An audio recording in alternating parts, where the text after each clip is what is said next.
Hello இன்னைக்கு நம்ம எங்கே வந்து பார்த்தா ஒசூல் அமைஞ்சிருக்கக்கூடிய இந்த பவித்ரா ஆஃபீஸ் வந்துருக்கோம். இங்கே வந்து பார்த்தீங்கன்னா என்னென்ன ஐட்டம் பண்ணுறான்னு சொல்லிட்டு நம்ம ஒரு வீடியோ பார்ப்போம். வாங்க டேரெக்டாக வீடியோக்குள்ளே போயிடுவோம். என்னென்ன வீடியோஸ் என்னென்ன பண்ணுறாங்க என்னென்ன இருக்குதுன்னு சொல்லிட்டு நான் உங்களுக்கு ஒன்று அப்டேட் பண்ணுறேன், பார்த்துக்கலாங்க. பாருங்க ஒன்று பார்த்தீங்கன்னா மக்கு பண்ணுறாங்க, ஸ்டாம்ப்பு இருக்குது. ஸ்டாம்ப் உங்களுக்கு எந்த மாதிரி ஸ்டைல் வேணுமோ அந்த மாதிரி ஸ்டைலில் செஞ்சு தராங்க ஃப்ரெண்ட்ஸ். டிஃப்ரெண்ட் ஃபாஸ்ட் சீல் இருக்குது, அட்ரஸ் சீல் இருக்குது. உங்களுக்கு எது தேவையோ அதை எடுத்துக்கலாம். மக்கு பிரிண்டிங் பார்த்தீங்கன்னா பிராண்ட் நேம் போட்டுக்கலாம். உங்கள் குழந்தைங்கள மேரேஜ் கிஃப்ட் பண்ணுறோம் அப்படின்னா அந்த மாதிரி நம்ம பார்த்துக்கலாம். இது இல்லாமல் நம்மளுக்கு வந்து செப்பரேட்டாக அந்த பில்லோவில் கூட போட்டு தராங்க.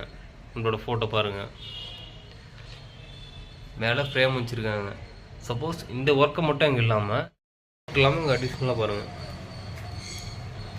நம்மளுக்கு இந்த மாதிரி டிசைன் இந்த விசிட்டிங் கார்டு பண்ணுறதும் சரி, இந்த மாதிரி நோட்டீஸ் போர்ட் பண்ணணும், ப்ரௌச்சர் பேம்பர், இந்த மாதிரி என்னென்ன ஐட்டம் பண்ணுறாங்கன்னா எக்கச்சக்கமாக பண்ணிகிட்டே இருக்காங்க. இவங்க இது மட்டும்தான் பண்ணுறாங்களான்னு கேட்டிங்கன்னா அதான் இல்லை. நான் இன்னும் என்னென்ன ஐட்டம் இருக்குதுன்னு சொல்லிட்டு உங்களுக்கு அவர் ஒன்றா சொல்ல நான் உங்களுக்கு காட்டுறேன் பாருங்கள். ஏன்னா இதெல்லாம் எக்கச்சக்கமான இது இவங்க பண்ணிகிட்ருக்காங்க. வாய்ஸ் ஓவர் சரி, ஆட்டோ ரெக்கார்டிங் சரி, நிறைய கம்பெனி வந்து அட்வர்டைஸ் பண்ண போது எல்லாமே உங்களுக்கு சொந்தமாக பண்ணிகிட்ருக்காங்க. நான் உங்களுக்கு ஒவ்வொருன்னா காட்டுற பாருங்கள்.